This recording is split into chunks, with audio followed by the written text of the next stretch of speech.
जमल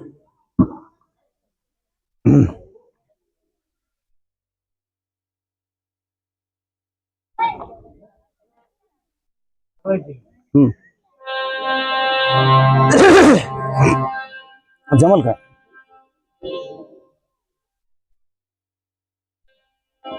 हरी अरे उंची वाटायची.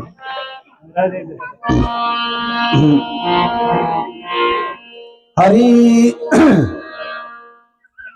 कुंडली कवळ हरि विठ्ठल श्री ज्ञानदेव तुकाराम प्रभु रामचंद्र भगवान की जय. मारुद्र हनुमान की जय. गोपाल कृष्ण भगवान की जय. श्री गणेशाय नमः. श्री सरस्वती नमः. श्री गुरुभ्यो नमः. श्री सद्गुरु रामचंद्राय नमः. ऐका श्रोते कथा पावन सुत सांगे सोन काला गुण नारायणाचे पूर्वोक्त वचन ऐकून नारद प्रश्नित. भगवान गौरीपुत्र गणेशा तशीच या ठिकाणी गोपाल कृष्णाच्या चरणी नमस्कार करून कथेला सुरुवात आहे. नारायण नावाची ऋषी कथा सांगतात आणि नारद ऋषी कथा ऐकतात. नारदाने प्रश्न असा केला आणि नारदाचा प्रश्न ऐकून नारायण ऋषीने कथा सांगण्याकरता सुरुवात केली. काय कथा आहे आपण पुढच्या ओळीमध्ये ऐकणार. म्हणे हो नारायण आपण जो कथीला दृढ धनवा म्हणून तयाचे कथानक संपूर्ण मजला गुण सांगावे. सर्व श्रोत्यांनी सर्व अंगाचे कान करा, कथेकडे लक्ष द्या. कारण का या ठिकाणी नारद ऋषीने प्रश्न असा केला किंवा हे ऋषीवर्या तुम्ही मला सांगितलं किंवा दृढधन्वा नावाचा एक राजा होता आणि तो दृढधन्वा नावाचा राजा कसा होता, त्यांनी काय केलं आणि त्याच्या विषयी आम्हाला त्याची सविस्तर कथा सांगून द्या, असं नारदाचा प्रश्न चाललेला आहे. ते ऐकोनी नारायण मुनी बरे नारदा पुरातनी गंगे परी कथा पावनी सांगतो ऐके समग्र.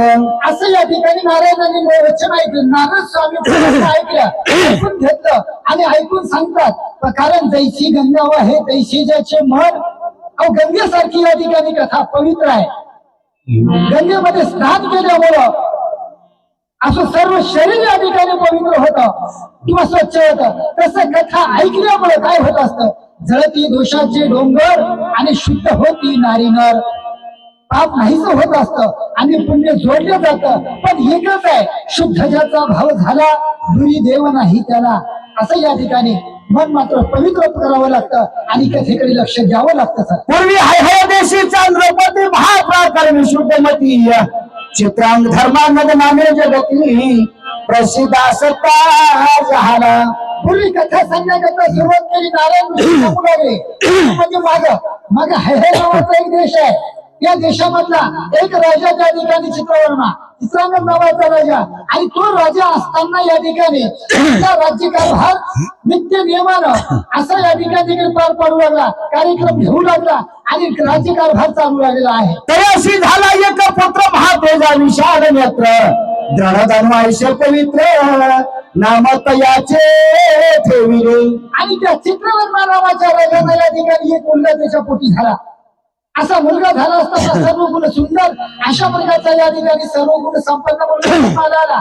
आणि आल्याच्या नंतर या ठिकाणी जातक कर्म पाहिलं आणि पाहून त्याचं दृढधन्वा असं त्या मुलाचं नाव ठेवलेलं आहे. जैसा वाढ्या नोंदीन तैसा भरत सद्गुण कदा न बोले मिथ्या वचन धर्मपरायण सर्वदा. अशा प्रकारे त्या ठिकाणी त्या राजांना या ठिकाणी दृढधन्वा नावाचा मुलगा जन्माला आला.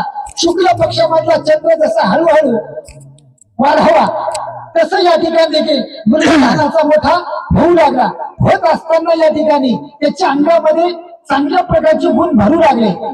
असं त्याचं एकच असं होतं वागणं, कारण त्याला दया क्षमा शांती तिथे देवाची वस्ती असं या ठिकाणी देखील मुलगा वागू लागला. मिथ्यावचन म्हणजे खोटं केव्हाही देखील बोलायचं नाही, भगवंताचं भजन सोडायचं नाही असं, आणि दुसऱ्याला त्रास आपल्याकडून होऊ नये असं या ठिकाणी तो वागत होता. चतुष्षष्टी कला सांग स्वबुद्ध्या कळल्या सवेग चतुर्दश विद्या यथा सांग गुरुपासून अभ्यासिया. आणि त्याच्यानंतर हा मुलगा या ठिकाणी जन्माला आला. आल्याच्या नंतर राहू लागला. राहत असताना लहानाचं मोठं होऊ लागला. अंगामध्ये सद्गुण भरू लागले. भरत असताना अहो 4 वेदामध्ये पारंगत झाला, 4 विद्येमध्ये पारंगत झाला, 4थ्या विद्येमध्ये पारंगत झाला. अहो तसा या ठिकाणी देखील सर्व गुण संपन्न मुलगा बनलेला आहे. सर्व लक्षणी सुसंपन्न राजाने तिथं झाला प्रवीण.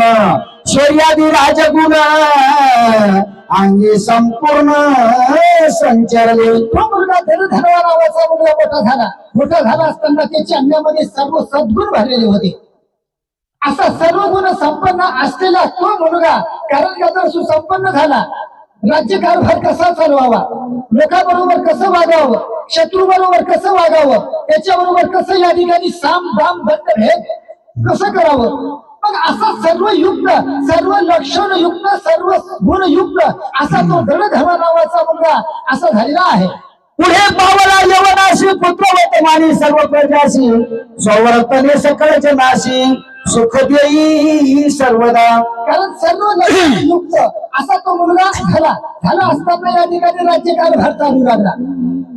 राज्यकारभार चालवत असताना पुत्रवत पाळी प्रजेते म्हणजे एखाद्या मुलाबाळासारखं प्रेम जनतेवर करू लागला आणि सर्व जनतेचं या ठिकाणी मुलासारखं प्रेम त्यांच्यावर ठेवू लागला आणि त्यांचा सांभाळ तो राजा हा करू लागलेला आहे. आयुष्य पाहुणे तयाचा तात चित्रवर्मा विचारी मनात प्रजापालना लागी सूत आता समार्थ झाला हा. असा चित्रवर्मा नावाच्या राजाने पाहिलं तर आपला मुलगा सर्व गुण संपन्न झालेला आहे. राज्यकारभार चालवण्याच्या लायकीचा दिसत आहे आणि हा या ठिकाणी आता लहानाचा मोठा झाला, कारभार त्याच्या हातामध्ये देण्याच्या लायकीचा झाला असा त्या राजाने विचार केला.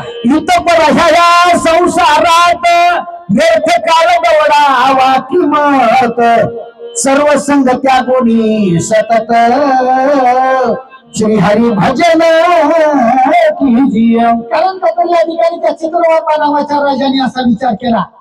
कारण एक दिवस आपल्याला जावं लागणार आहे हे निश्चित ठरलेलं आहे.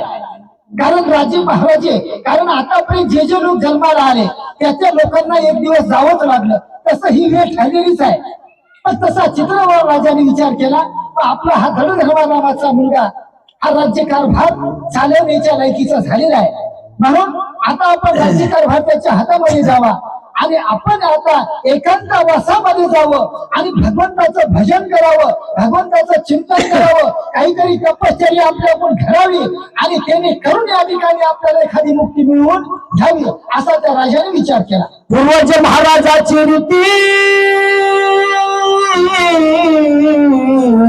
आपण अनुसरावी विरुती ऐसा विषय केला चित्ती स्नेहपास तोडिले. कारण त्या राजाने असा विचार केला अहो जसं या ठिकाणी मागचे पूर्वज वागले, आपले राजे महाराजे वागले तसं या ठिकाणी आपणही देखील वागावं. कारण ब्रह्मचर्य, ग्रहस्थ, वानप्रस्थ आणि संन्यास असे हे 4 आश्रम माणसाचे ठरलेले आहेत. पण तसं या ठिकाणी आता मुलगा लहानाचा मोठा झाला, राज्यकारभार त्याच्या हातामध्ये घेऊन टाकावा आणि आपण संन्यास घ्यावा. आपण भगवंताच्या चिंतनामध्ये, भगवंताच्या भजनामध्ये आपला काळ दवडावा आणि आपली आपण कला सोडवून संसार बंधन थोडा वेगी आपली आपण सुटका करून घ्यावी. आणि हे जे काही मोहाचा पाश आहे, हे काही या ठिकाणी मायाचा पाश आहे, याच्या आपण बाजूला व्हावं असा या ठिकाणी राजाने विचार केला. पुत्राची राजी बैसवून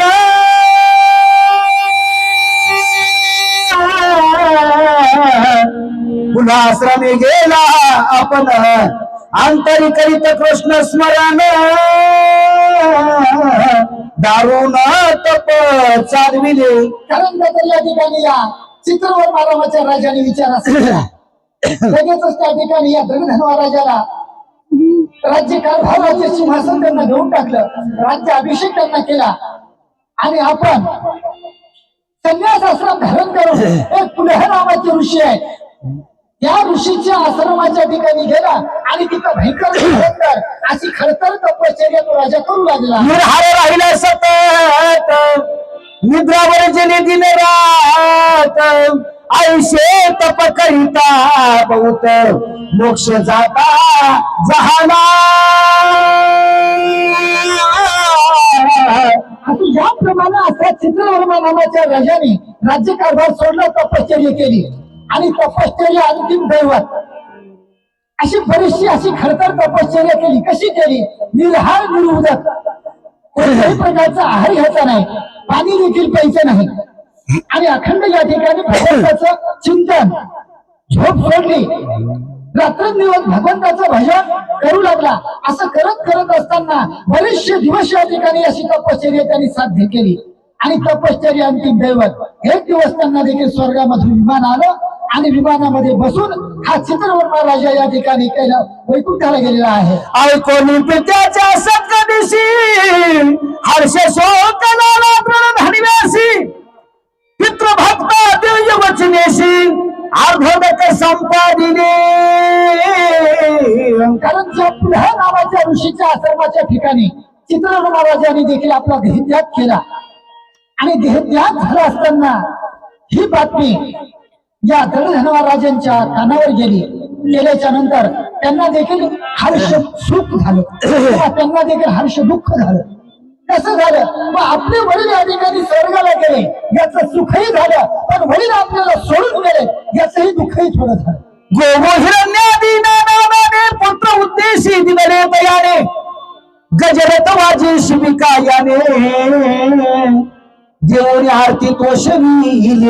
कारण तर या ठिकाणी एकदम धनवाच्या मनामध्ये आनंद झाला असताना या ठिकाणी आपल्या वडिलांच्या या ठिकाणी प्रीत्यर्थ, कारण त्यांच्या करता त्यांच्या उद्धारासाठी किंवा त्यांना चांगल्या प्रकारची गती मिळावी हा उद्देश मनामध्ये धरून गोभू हिरण्य अशा बऱ्याचशा गायदान दिल्या, दान दिली, त्याच्यात हिरण्य दान दिलं, स्वर्ण दान दिलं आणि असं दान देऊन सर्व याचे सर्व तृप्त केले. पुरेपुरे हेची मात आणि धनभार झाला बहुत म्हणून सांगितले ठाई ठाई अशी बरीचशी दान दक्षिणा दिली. ते लोकांनी बस माझ्यापर्यंत बस झालं महाराज एवढ्या मध्येपर्यंत या ठिकाणी दक्षिणा दिलेली आहे. आयुष्य उरे केले पित्र काज पुढे ते दृढ धनवा महाराज पुष्करावरती नगरी राज्य धर्म न्याय करी तसे. असा तो चित्रवर्मा नावाचा राजा वैकुंठाला निघून गेला. इकडे त्यांचा मुलगा त्यांची उत्तरक्रिया संपादन केली, बरंच दान धर्म केलं आणि त्याच्यानंतर आपल्या नगरीकडे वापस आल्याच्या नंतर या ठिकाणी सर्व लोकांना पुत्रत्व म्हणजे लेकरासारखं प्रजेचं पालन करू लागला, आनंदाने राहू लागला. स्वप्नामध्ये देखील कोणाला दुःखाची वार्ता त्या टायमाला राज्यामध्ये नव्हती. सर्व लोक सुखा समाधानाने आनंदाने जगू लागलेले आहे. तयाची कांता सुशीला उत्तम विदर्भ सुंदरी गुण सुंदरी नाम महासती रूपे अनुपम त्रिलोक्या माझी सुंदर.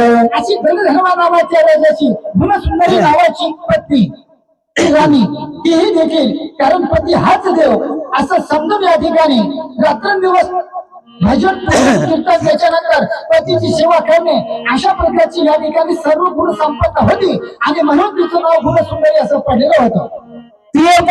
धन्यापासून सुंदर झाले चार नंदन चित्रवाक चित्र हा मणिनामान आणि चित्रकुंडल चतुर्थ.